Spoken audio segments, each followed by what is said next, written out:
네, 여러분 오늘도 이렇게 영상으로 뵙습니다.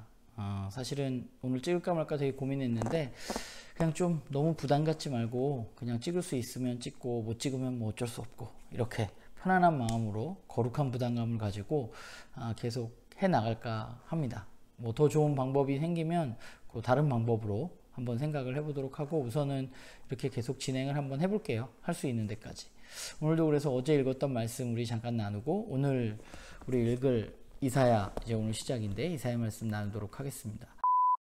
먼저 어제 읽은 말씀 우리 베드로전서 5장의 말씀을 보면 베드로는 이제 마지막으로 공동체 내에서 우리가 어떤 모습이어야 하는가에 대해서 이야기하고 있는 것 같아요. 베드로전서를 읽어보면 교회가 공동체 내에서 교회 안에서 어떠해야 하는지 또는 세상 속에서 어떤 공동체여야 하는지 어떤 모습이어야 하는지에 대해서 지속적으로 얘기하고 있는데 5장에서는 특별히 앞부분에서 이끄미와 따르미에 대해서 이야기를 하고 있습니다.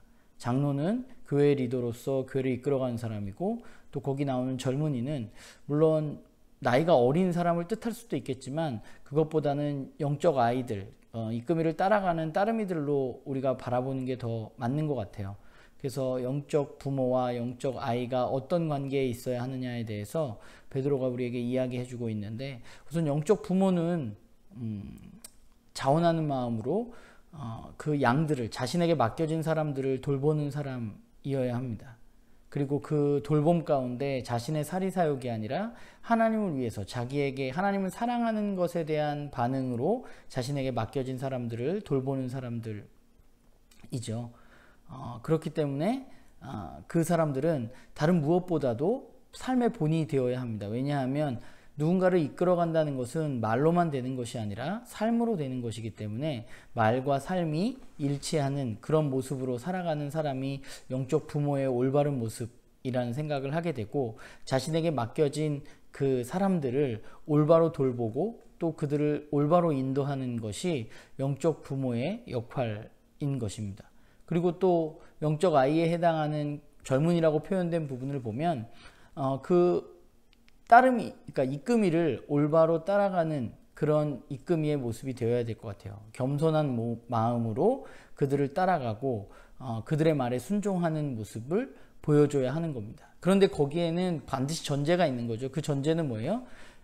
이끌어가는 사람들이 온전하게 먼저 서 있는가 하는 부분에 대해서 생각해 볼 필요가 있고 그 이끄미와 따르미에 있어서 그 둘이 생각해야 될 가장 큰 중요한 부분은 바로 그들이 진짜 권위인 하나님 말씀 앞에 예수 그리스도 앞에 순종하고 있느냐 하는 것입니다. 그러니까 그분 앞에서 그분의 말씀 아래에서 그들은 겸손한 마음으로 서로를 돌보고 또 서로를 따라가는 관계가 필요한 것이고 교회가 건강하게 자라가기 위해서는 저는 반드시 영적 부모와 영적 아이 이끄미와 따르미가 필요하고 그 이끄미들이 올바른 역할을 해줄 때 또 따르미들이 그들을 잘 쫓아갈 때 그런 관계 속에서 온전하게 공동체가 세워질 수 있다는 생각을 하게 됩니다. 그러면서 베드로는 마지막으로 그들에게 근신하고 깨어있으라 라고 권면합니다. 사실 우리가 사는 세상은 끊임없이 우리를 넘어뜨리려고 하는 세상에 저와 여러분이 살고 있는 거죠. 그래서 우리 가운데 고난도 찾아오고 어려움도 찾아오고 우리가 그리스도인답게 사는 것을 방해하는 많은 것들이 있습니다. 그러나 중요한 것은 우리가 그 가운데서 얼마나 우리에게 주어진 하나님이 우리에게 주신 은혜를 기억하고 그 은혜의 자리에 서 있느냐, 그 은혜를 기억하고 내가 우리의 부르심에 대한 합당한 이유로 살아가느냐 하는 것이 중요한 것 같습니다.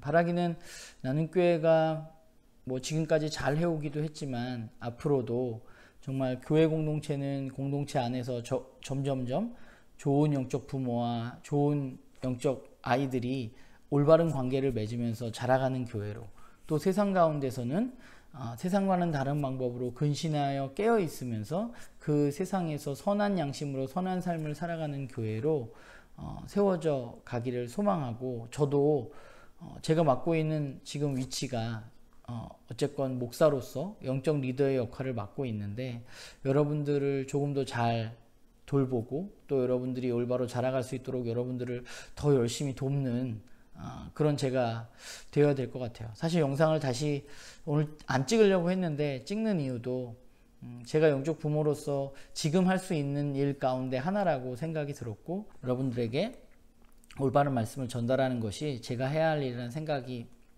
우선적으로 들었습니다. 뭐 그 외에 여러 가지가 있겠죠.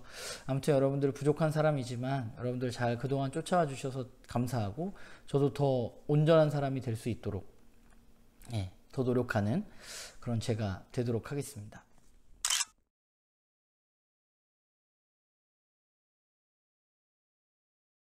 예, 오늘부터 우리가 이사야 말씀을 읽습니다. 이사야 괴관을 사실을 설명을 할까 하다가, 사실 여러분들 큐티집에 보면 굉장히 자세하게 잘 나와 있는 것 같아요. 그래서 여러분들 큐티집에 나와 있는 이사야 괴관 한번 꼭 말씀을 읽기 전에 읽어보셨으면 좋겠어요. 그러니까 예언서라는 게 그렇거든요. 시대적인 상황을 우리가 알지 못하고서는 그 예언서를 올바로 이해할 수 없는데, 그런 어떤 시대적인 상황, 또 어떤 그런 부분들을 여러분들이 좀 그 개관을 읽어보면서 충분히 익히고, 그리고 말씀을 읽는 것이 여러분들에게 도움이 될 것 같습니다. 그리고 저도 이사야 읽을 동안에는 그런 부분들을 최대한 잘 이해할 수 있도록 여러분들에게 도움을 드리도록 그렇게 하겠습니다. 네, 오늘은 1장 1절부터 20절까지의 말씀인데요. 하나님이 시작부터 굉장히 분노하시는 모습을 보입니다. 좋게 말해서 짐승만도 못한 놈들이라고 이야기하시는 것처럼 들리는데, 오늘 말씀을 읽으면서 좀 생각해 볼 것은 하나님과 이스라엘 민족이 어떤 관계였는가에 대해서 먼저 좀 생각해 봤으면 좋겠어요. 하나님은 이스라엘을 어떻게 생각하고 계셨나? 그래서 하나님은 왜 분노하시는가? 분노의 이유는 무엇인가에 대해서 생각해 봤으면 좋겠고요. 두 번째는 하나님이 이스라엘 민족이 자신을 거역했다고 생각하는 이유에 대해서 우리가 좀 살펴봐야 될 텐데, 왜 하나님 그렇게 화가 나셨는가? 이스라엘 민족 입장에서는 좀 억울할 수도 있겠다는 생각을 제가 하게 됩니다. 왜냐하면 그들은 예배를 잘 드렸기 때문이죠. 제사를 하나님 가르쳐준 방법대로 잘 드렸습니다. 그런데 그들이 제사를 잘 드렸는데 하나님이 그렇게 분노하시는 이유는 무엇인지에 대해서 오늘 말씀을 보면서 여러분들이 생각해 봤으면 좋겠고, 또 하나는 그럼에도 불구하고 하나님, 이 이사야를 우리가 읽다 보면 모든 예언서들이 그렇지만 하나님은 심판만 하시는 분이 아닙니다. 심판의 메시지를 던지시는 데는 궁극적인 이유가 있습니다. 그 궁극적인 이유에 대해서 우리가 생각해보고, 오늘 본문에도 18절부터 20절을 보면 하나님은 이스라엘 민족들에게 기회를 다시 한번 주시는 분이에요. 그래서 여러분들 이사야 말씀을 읽어나가면서 이사야가 비슷한 이야기들이 계속 반복되고 그렇기 때문에 좀 우리가 어렵고 힘든 여정이 될 수도 있는데, 그럼에도 불구하고 이 말씀을 읽으면서 하나님 우리에게 무슨 말씀을 하시는지, 오늘 우리는 이 말씀을 통해서 무엇을 깨닫고 오늘 우리의 삶에 어떻게 살아갈 수 있는지에 대해서 함께 고민해보는 그런 우리들이 됐으면 좋겠습니다.